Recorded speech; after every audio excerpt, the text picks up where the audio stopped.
제가 올해까지는 금리 인하를 안 했으면 좋겠다고 말씀드리는 이유는 삼성은 지금 현재 어떠한 비전도 제시하지 못하고 있다. 사업용으로 던져서 인정을 받아야 되는데 삼성은 이미 늦었던 것 같다.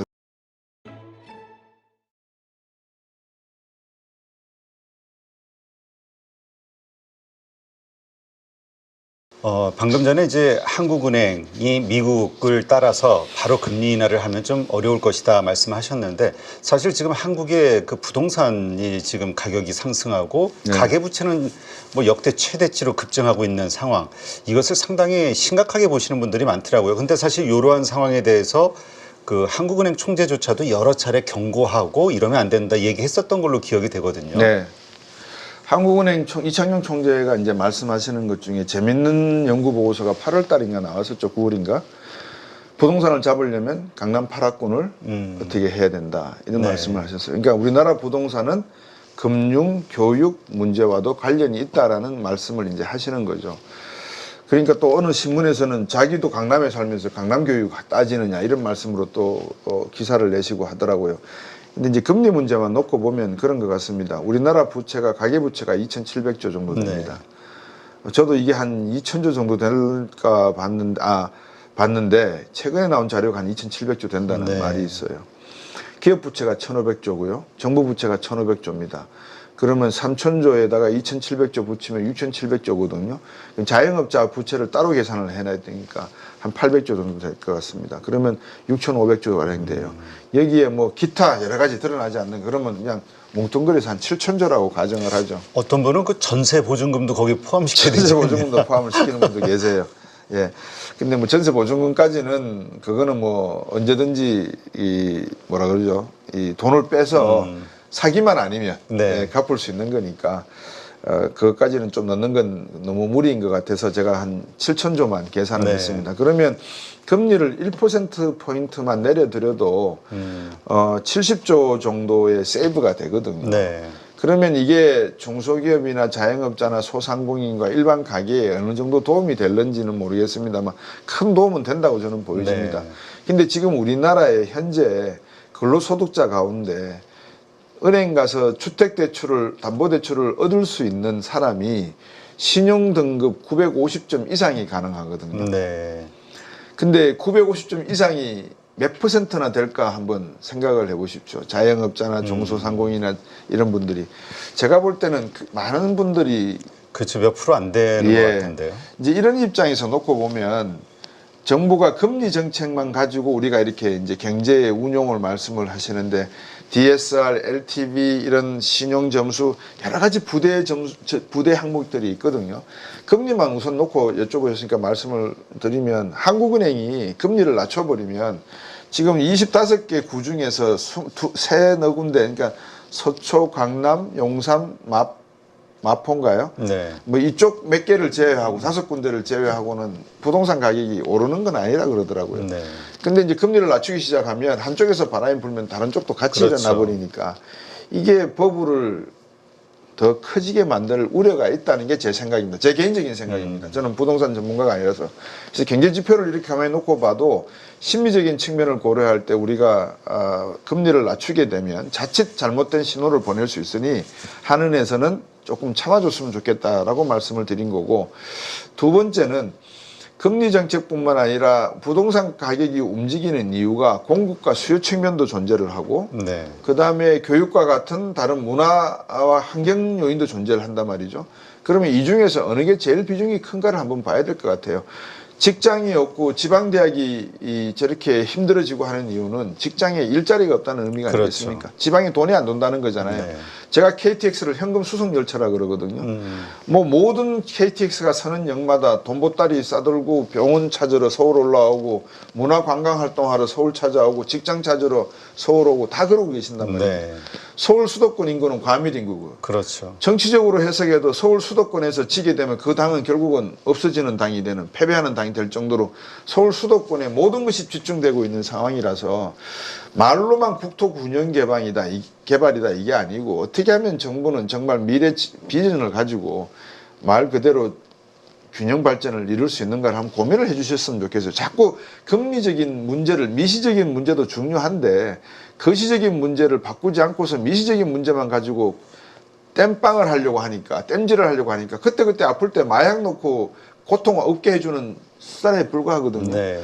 지금 뭐 김천, 구미, 전주, 진주 할 거 없이 정부 공공기관 내려가 있는데 다들 주말 부부들 하고 계시지 않습니까? 그러게 거기로 이사를 갈 생각들은 안 하더라고요. 전혀 안 하십니다. 그러니까 이제 이런 식의 정책을 펼 바에야 뭐 하려고 지방자치제는 했으며 뭐 하려고 지방으로 국토 균형 발전이라는 명분 하에 지방으로 뿌려냈는지는 모르겠습니다. 네, 말씀 들어보니까 참 우리가 처한 환경이 이게 상당히 좀 심각할 수도 있겠구나라는 네. 생각이 드네요.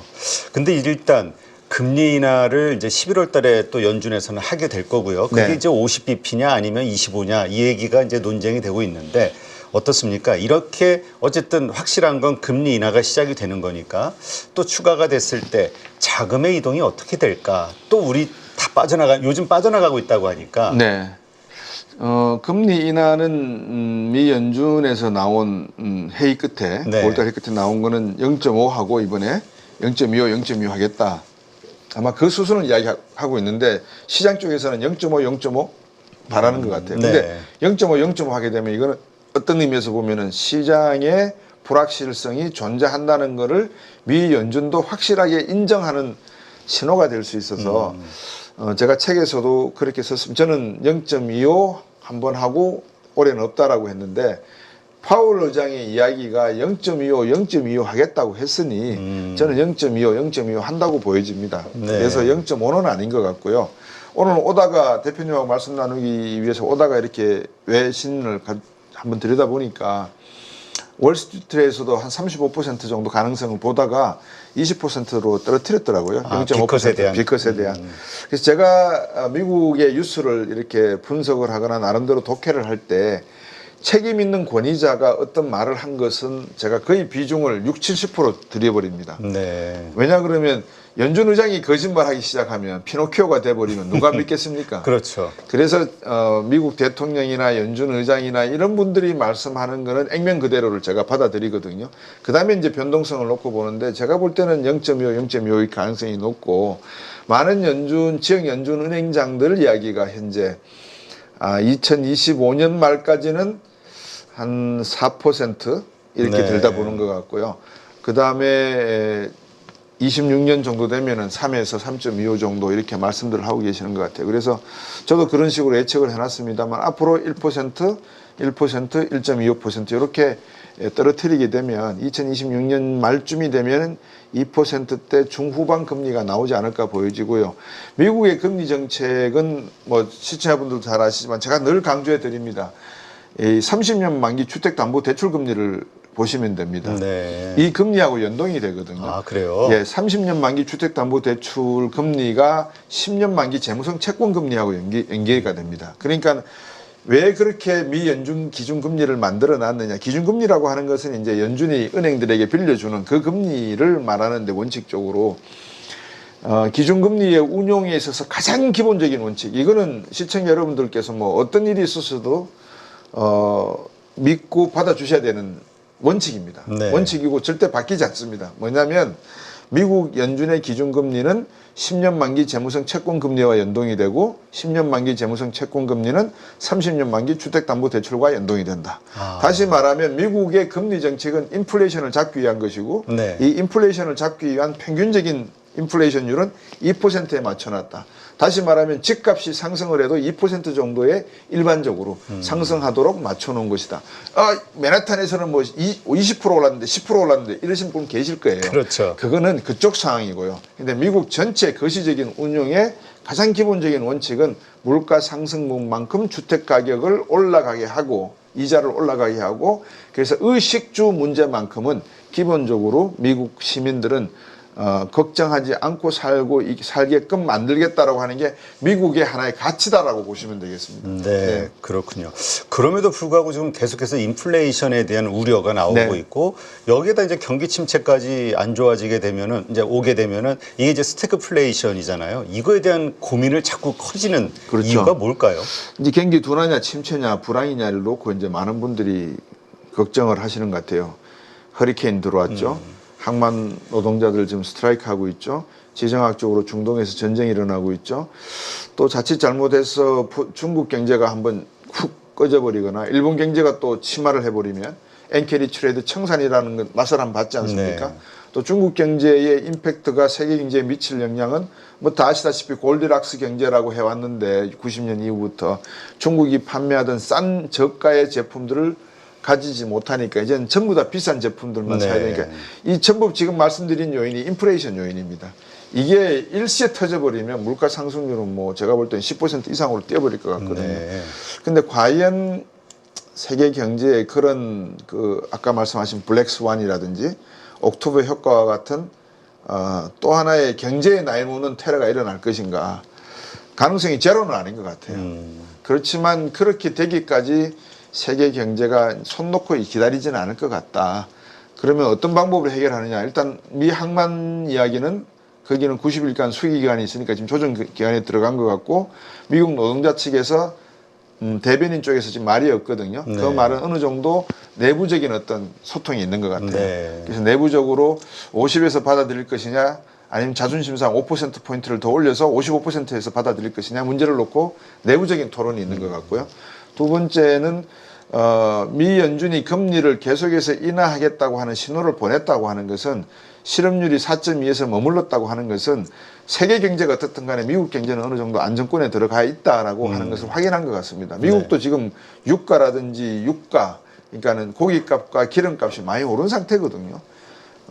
한때는 1달러까지 내려갔었습니다. 갤런당 휘발유가. 근데 지금 3달러 이상으로 가고 있는 상황이니까 그럼에도 불구하고 미국 경제에서 임금 문제가 나오고 있고 실업률 문제가 나오고 안정이 되고 있다는 것은 침체까지는 아니지 않느냐. 적어도 미국 경제는 둔화가 되어서 자기들의 잠재 성장률이 1.5에서 2% 정도는 할 것 같다 내년에. 네. 그 정도로 전망이 되고요. 문제는 이제 나머지 경제 국가들입니다. 미국의 해리스 부통령이 되느냐 트럼프 대통령이 되느냐에 따라서 트럼프 대통령은 보호무역주의 정책. 그렇죠. 해리스는 어느 정도 조건부 보호무역주의 정책. 그래서 서서히 목을 쪼느냐 갑자기 목을 쪼느냐의 차이가 있을 뿐인데 그런 측면에서 놓고 보면 이제 민주당 쪽이 조금 더 우리에게 숨을 쉴 수 있는 공간이 있다 이렇게 보여지는 이유입니다. 네. 근데 원래 계속해서 그동안의 데이터를 가지고 얘기하시는 경제학자들 네. 이야기를 들어보면은 미국이 이제 금리 인하를 하고 달러 약세가 될 때 이제 신흥국 중심으로 호황이 좀 일어났었다 하면서 예. 이제 뭔가 기대감을 갖게 하는 예. 그런 이야기를 하신 분들도 있는데 예.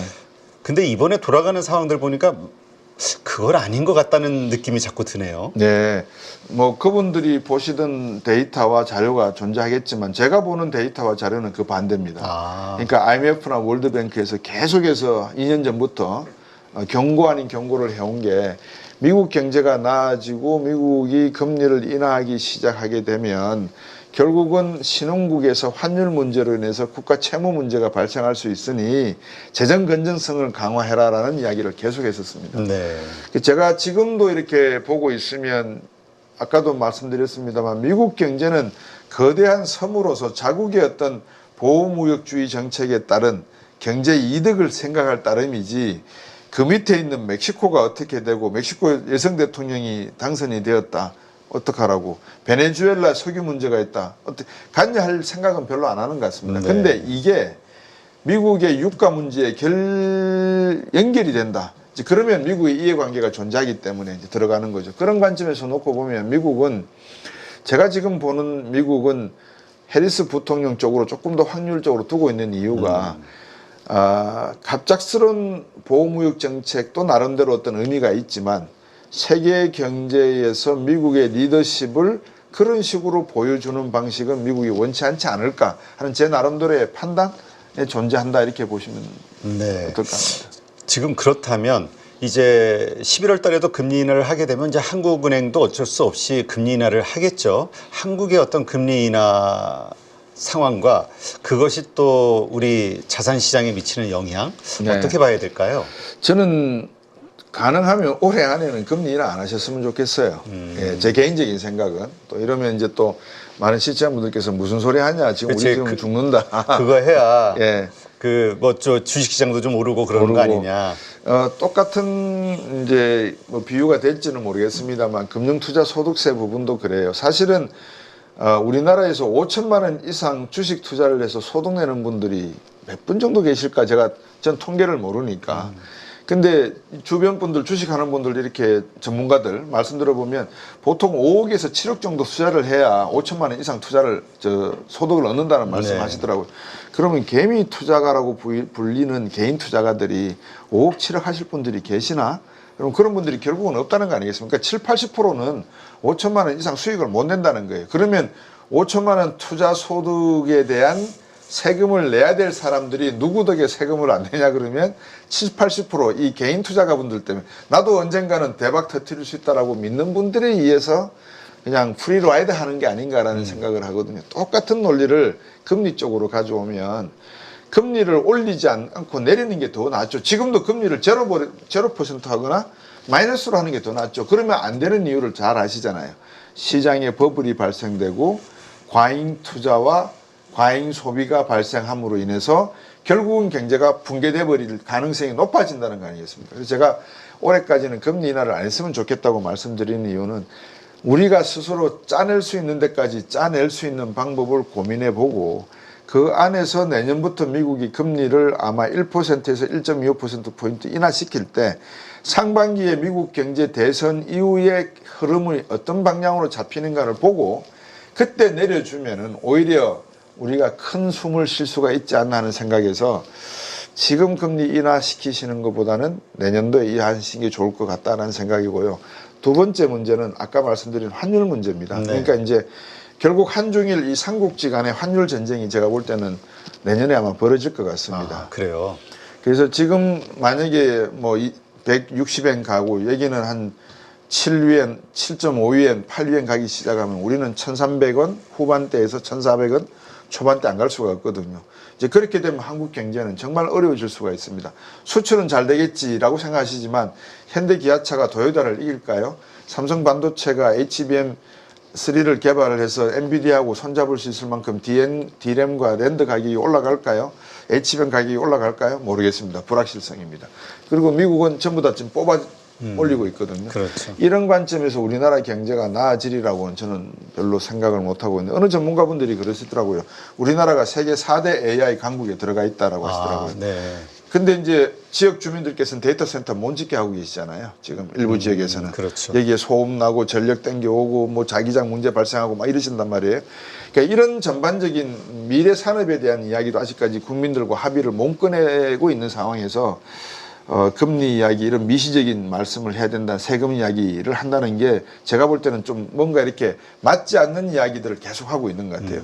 먼저 우리가 어떤 방향으로 세계 경제가 가는데 그 방향으로 가기 위해서는 우리는 중국과 일본과 어떤 수출을 해서 먹고 사는 나라이기 때문에 어떤 경쟁 시스템을 가지고 있으니까 이 부분을 강화해야 되고 이 약점은 없애든지 보완을 해야 된다. 이런 그림이 나오면 거기에 따른 금리와 재정정책, 조세정책을 써서 이 기업들을 강화시키면 여기에 종사하는 중소자영업자분들이 우리나라 전체 근로자분들의 88%거든요. 네. 그럼 중산층이 강화되는 거 아니겠습니까? 중산층이 강화된다는 것은 중산층이 소득이 많아진다는 거고 소득이 많아진다는 건 소비가 안정적이라는 거고 그렇죠. 소비가 안정적이라는 말은 집을 사고 싶으면 사실 수도 있다는 말이 되잖아요. 근데 이런 기본적인 생태계의 온도 습도 조절은 마다하고 저쪽에서 홍수 났다 그러니까 가서 댐 짓고 이쪽에서 댐 짓게 되면 다른 쪽은 물이 어떻게 흐르는지 모르는 이런 임시방편적인 정책 가지고는 대한민국 경제는 이제는 더 이상 맞지 않는다. 좀 더 우리 경제도 세계 10위 경제다운 그런 조절 능력을 가졌으면 하는 생각이라서 금리 정책 말씀을 딱 여쭤보시면 제가 제일 좀 어떻게 답변을 드려야 되는가 고민을 하는 게 너무 미시적이거든요. 네. 이거를 좀 거시적인 측면에서 이렇게 가만히 내려다보면 이창용 총재가 말씀하신 대로 교육제도 좀 바꿔라. 교육제도 바꾸면 적어도 서울로 교육받으러 오는 사람들이 없지 않을 거냐. 그렇죠. 그러면 여기에 없으면 지방에다가 대학이 옛날에 부산대, 전남대, 조선대, 경북대 뭐 전부 유명한 국립대에 들어있습니다. 그렇죠.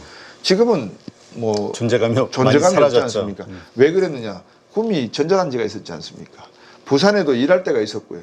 광주에서도 몇 개의 공장들, 삼성 가전 공장들이 존재하고 기아자동차도 있었고 금호도 있었단 말입니다. 지금은 그런 게 없어지잖아요. 그러니까 이제 이런 식의 어떤 국토 균형 발전이라는 미명하에 국가 경제의 비전을 깎아먹는 것보다는 좀 더 방향성을 제대로 제시해서 거기에 맞는 금리 조세 정책을 이야기하는 게 저는 맞을 거라 보여집니다. 네. 지금 사실 우리 한국 증시가 세계에서 뭐 상승률이 꼴찌, 뭐 수익률이 마이너스 세계 꼴찌 뭐 이런 얘기를 하는데 네. 중국이 꼴찌였다가 이번에 확 20-30% 급등하면서 우리가 이제 꼴찌가 된 것 같은데요.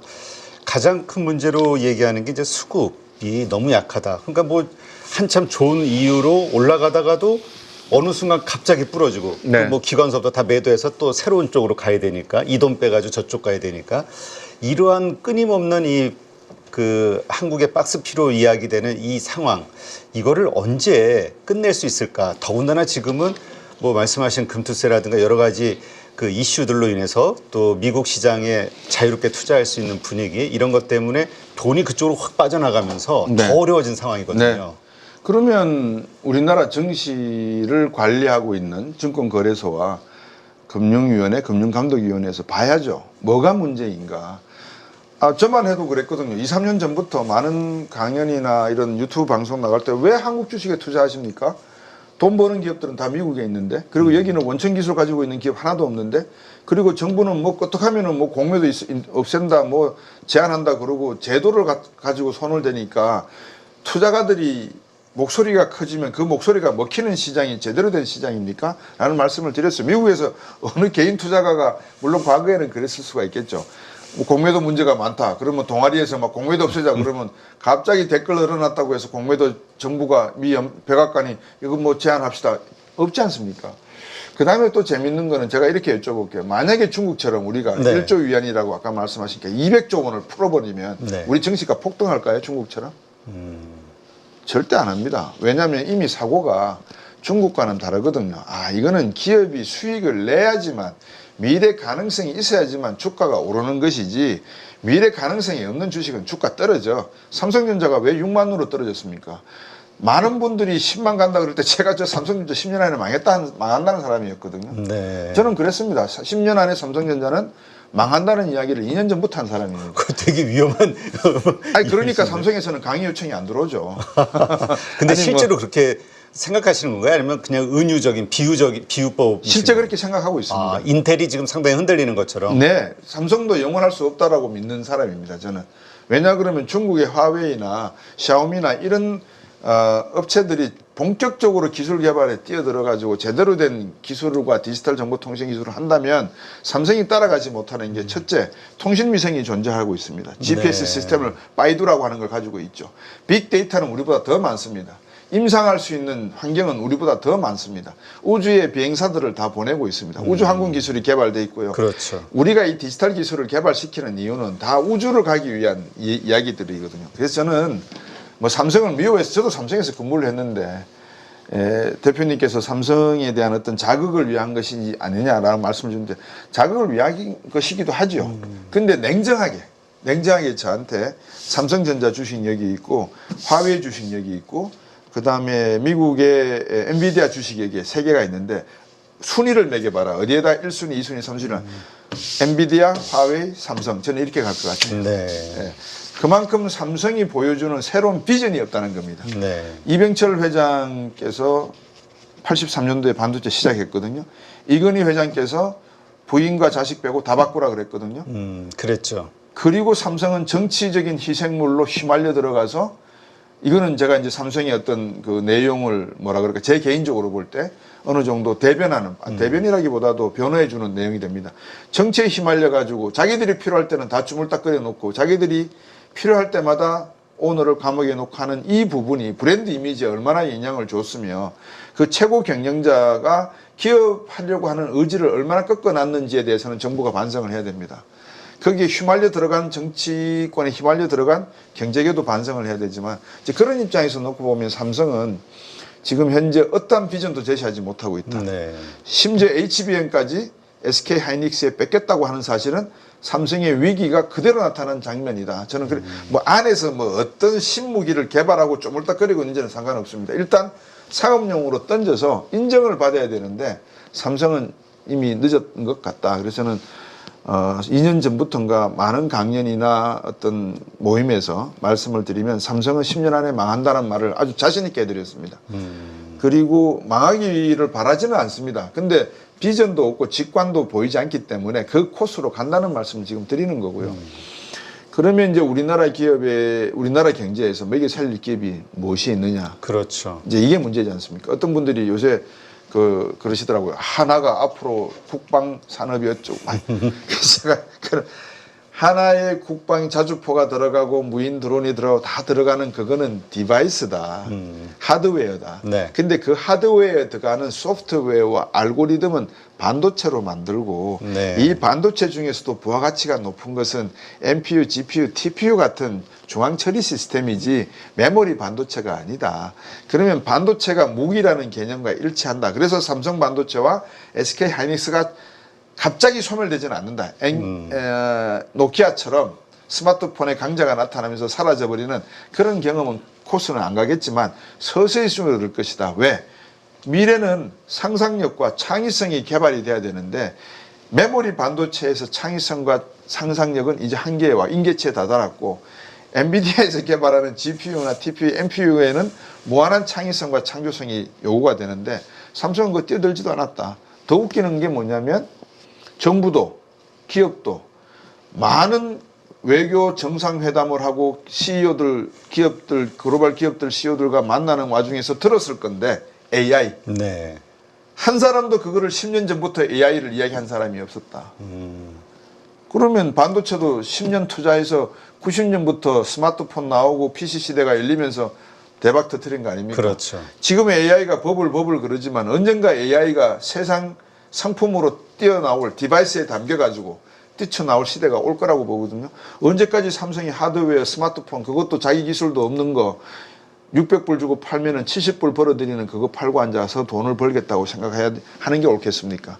여기에 어떤 앱을 깔고 안에는 어떤 우리가 퀄컴 칩이라든지 마이크로 프로세서 같은 걸 어떤 걸 깔아 놓아야지만 우리의 원천 기술을 먹는다. 이게 들어가야 되는데 이게 없다는 거죠. 그래서 한국 경제에서의 미래에 대한 비전과 이런 것들이 현 정부건 과거 정부건 제가 볼 때는 잃어버린 30년을 대한민국은 해왔다고 보여지거든요. 김윤상 정부 때 외환위기 이후에 30년 동안 대한민국은 잃어버린 정부를 계속 국민들은 성장해라, 지속 가능한 기술을 개발해라, 산업을 육성해라라고 메시지를 주면서 대통령 선거도 하고 국회의원 선거를 했지만 정치하는 분들은 전부 다 그 내용을 무시하고 한국 경제에 대한 미래 비전을 제시하거나 한 게 없었다. 그 희생양이 과거의 재벌들이었다. 그렇게 보이죠. 네. 야, 진짜 말씀 들어보니까 앞으로 삼성전자가 진짜 엄청나게 뼈를 깎는 노력을 하지 않으면 상당히 힘들겠다는 생각이 드네요. 자, 일단 그 말씀하신 대로 지금 우리 환경의 그 환경을 네. 보면은 상당히 좀 어려운 상황으로 이해가 되는데 일단 10월 달 특히나 좀 이제 10월 시작이고 하니까 조심해야 될 것들 그다음에 그래도 우리가 희망이 있다면 이 어두운 가운데서도 우리가 빛을 좀 찾아봐야 되니까 무엇가 네. 있을까? 대표님 말씀하신 것처럼 제가 이렇게 막 아각거리는 것 자체가 사실은 기회를 찾기 위함이죠. 그렇죠. 삼성도 기회를 찾으셔서 앞으로 국민들에게 국민 기업이라는 그 이미지를 계속 네. 가져가셔야 되지 않겠습니까? 저도 그거를 위해서 응원을 하고요. 근데 냉정하게 말하면 진짜 삼성은 희망이 없습니다. 근데 이제 말씀 주신 대로 10월이 지나고 날씨가 갑자기 뚝 떨어져서 어떤 변화가 있을지에 대한 이야기를 여쭤보시니까 제 나름대로는 그렇습니다. 10월에 가장 조심해야 될 거는 이제 11월 달 있을 미 대선의 향배인 것 같습니다. 네. 왜냐하면 앞에서도 말씀드렸지만 중국 경제가 침하되고 있는 상황에서 우리가 의존하고 있는 경제는 미국 경제고 결국 미국 경제가 어느 정도까지의 보호무역 정책을 쓸 것인가. 당장 어떤 분들이 그러시잖아요. 만약에 트럼프 대통령이 된다면 무역 수지 흑자국인 한국에 대해서 영수증을 들이밀 거다. 주한미군 그렇죠. 지원비 더 올려라. 이제 그런 시기가 오고 있다는 것을 우리가 다 알고 있으니까 이제 거기에 대한 대비 준비를 해야 되고요. 제가 대표님 뭐 이런 은유입니다만 제가 대표님을 아무리 미워해도 같은 동포고 같은 업계에 종사하는 사람으로서 방송하는 가운데서 서로가 윈윈할 수 있는 전략을 고민하는 게 국민으로서 당연한 입장이라고 생각하거든요. 네. 저는 우리나라에서 가장 큰 위기는 양극화라고 저는 생각합니다. 아, 네. 그래서 경제의 양극화, 정치의 양극화, 사회의 양극화 이렇게 되면 분열밖에 없거든요. 경제라고 하는 거는 농구 경기처럼 팀워크로 하는 것이지 개인기에 의해서 돌파되는 건 절대 아니라고 저는 봅니다.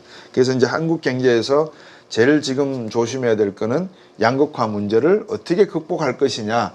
정치만 할 줄, 정치도 제대로 못하는 사람들이 정치하고 통치 못하는 사람이 통치하고 있는 이 상황에서 어떻게 이 양극화 문제를 해결할 수 있는 방법을 찾아낼 것인가. 이게 이제 첫 번째 문제. 그게 경제하려는 의지에 밀접한 관련이 있으니까요. 두 번째 문제는 말씀 주신 대로 기업 문제인 것 같습니다. 기업 총수가 떡볶이 먹으러 시장 바닥에 갈 시간이 어디 있습니까? 그거는 제가 이재용 부회장의 일과를 대충 알고 있기 때문에 말씀을 드립니다. 새벽 4시경에 일어나서 저녁 10시까지 얼마나 바쁜 일정을 그렇죠. 다니시는지를 제가 알고 있기 때문에 그렇습니다. 그런데 이제 그런 기업들이 과거에 이병철 회장이나 이건희 회장처럼 반도체에 투자할 때 얼마나 많은 고민을 하고 얼마나 많은 전문가들을 만나서 이야기를 들어보고 그리고 자기의 모든 것을 던질 각오로 그 반도체에 투자를 했겠습니까? 그렇죠. 정재용 회장이 영국 런던에 가서 은행에서 돈을 빌릴 때 500원짜리 거북선 그림 지폐 가지고 가서 일화가 있지만 그 당시에 그런 절박함이 우리나라 기업들에게는 지금은 없는 것 같아요. 네. 애벌레가 절박함이 있어야 껍데기를 벗고 나비가 되듯이 우리나라 기업은 이제 좀 절박함을 가졌으면 좋겠다는 생각을 들어요. 근데 그게 너무 거시적이잖아요. 그렇죠. 그럼 이제 국민들은 어떻게 이 절박함을 표현을 해야 되느냐. 좀 더 이 경제라고 하는 것에 대해서 국격을 갖췄으면 좋겠어요. 그 국격이라고 하는 것은 대중심리에서 이렇게 몰려가고 포퓰리즘에 의해서 저렇게 몰려가는 그런 정책을 내놓는 정치 사회 집단에 대해서는 올바른 판단을 해 주셨으면 좋겠어요. 준다? 이거 준다? 저거 준다? 다 아까 말씀드린 6,700조, 700조 원의 부채는 제가 갚을 거 아닙니다. 대표님이 갚으실 거 아니에요. 미래 세대, 후세대들이 갚아야 될 거예요. 근데 그거다가 더 싸질러 놓을 거 아니겠습니까? 저도 조금 갚을 수도 있을 것 같은데. 아니, 그러시면 더 저도 갚도록 노력하겠습니다. 그러니까 이제 제가 말씀드린 대부분은 그렇죠. 후세대들이 다 부담해야 되는 거예요. 젊은 세대들이 부담해야죠. 그러니까 이제 강남에 살려고 하는 이유, 서울에 와야 되는 이유, 좋은 대학 가야 되는 이유, 해외 유학을 가야 되는 이유, 해외에서 공부를 하면 한국에 들어오면 안 되는 이유가 다 맞아떨어지는 이런 경제를 가서는 안 된다는 게 제가 지금 문제인데 희망은 저는 그렇게 생각합니다. 저도 외국 생활을 20년 넘게 해봤지만 한국 분들 정말 똑똑하십니다. 네. 개인기로 치자면 한국 분들만큼 똑똑한 분들 없습니다. 이거는 뭐 제가 장시간 말씀드릴 수가 없는데 근데 어떻게 하면 통치를 잘하는 분들이 이 개인기가 뛰어난 한국 사람들을 묶어서 하나의 팀워크로 11명의 축구 선수들이 월드컵도 우승을 할 수 있게 만드느냐 이거를 할 수 있는 능력이 존재하는데 이거를 통치할 수 있는 지금 총감독이 없는 것 같아요. 네. 그 총감독을 어떻게 해서 우리가 제대로 기업 측면, 정부 측면에서 만들어내느냐 또 기대하느냐 저는 계신다고 보거든요. 저는 지금도 강호에는 저보다도 더 훌륭한 몇십 배, 몇백 배 훌륭한 경제학자들이 계시고 전문가분들이 계신다고 저는 알고 있습니다. 그런 분들이 세상 밖으로 나오셔가지고 국민들에게 희망을 주실 때가 되는데 그러려면 이제 저희들이 국격이 있어야 된다고 생각을 해요. 양극화에서 만들어진 삐뚤어진 마음, 상대를 저주하고 비난하는 마음 이런 거는 희망을 갖는 데 있어서 큰 장애물이 될 것 같습니다. 네. 하긴 그 세기말 현상, 그 미래학자들이 그 얘기를 많이 하더라고요. 이 양극화, 결국 이 양극화로 세상은 다 분열되고 서로 미워하면서 찢겨지고 이게 이제 마지막에 일어나는 현상이라고들 얘기하는데 네. 하여튼 말씀하신 뭐 요즘 돌아가는 거 보면은 진짜 의견이 다르다라는 거 가지고 완전히 적이 되고 네. 서로 증오하게 되는 상황. 그렇죠. 그리고 또 그걸 또 만들어 나가는 리더들이 또 있다 보니까 정치가 됐든 이건 미국도 트럼프가 대표적이지 않습니까? 그래서 참 트럼프 대통령 저는 개인적으로 트럼프 대통령의 그 강력함은 좋아하는데 너무 강력하세요. 네, 하여튼 그러한 양극화로 인해서 찢어진 이 사회 혹은 경제 이런 모든 것들이 좀 어느 날 좀 확 좀 치유될 수 있는 날을 기대해 보면서 하여튼 이게 문제라는 거 다 한번 인식을 하도록 하겠습니다. 네, 오늘 이렇게 해서 좋은 인사이트 함께 해주신 곽수정 박사님, 그 지적해 주신 여러 포인트들 한번 다들 생각해 보실 것 같아요. 그러다 보면은 우리가 지금 해야 될 것들이 무엇인가 또 한번 자문해 볼 수도 있고요. 좋은 인사이트 고맙습니다. 네, 감사합니다. 금리 인하는 우리에게는 기회입니다. 돈을 벌 수 있는 기회죠. 우리 포트폴리오에는 변화되는 주도주를 가지고 올 수 있게 하겠습니다. 일각에서는 그런 얘기들을 많이 하세요. 주도주 같은 경우가 뭐 천차만별로 이렇게 왔다 갔다 하는데 실제 이게 뭐 우리 포트에 가지고 올 수 있냐? 누구나 할 수 있습니다. 기초 VOD 강의가 먼저 진행되고요. 주 2회 라이브를 통해서 지금 변화되는 시장에서 바로 수익을 볼 수 있게 종목들을 추려서 진행을 할 예정이고요. 함께 돈을 벌기 위해서 준비했습니다. 저와 함께라면 충분히 가능하다는 말씀을 드립니다.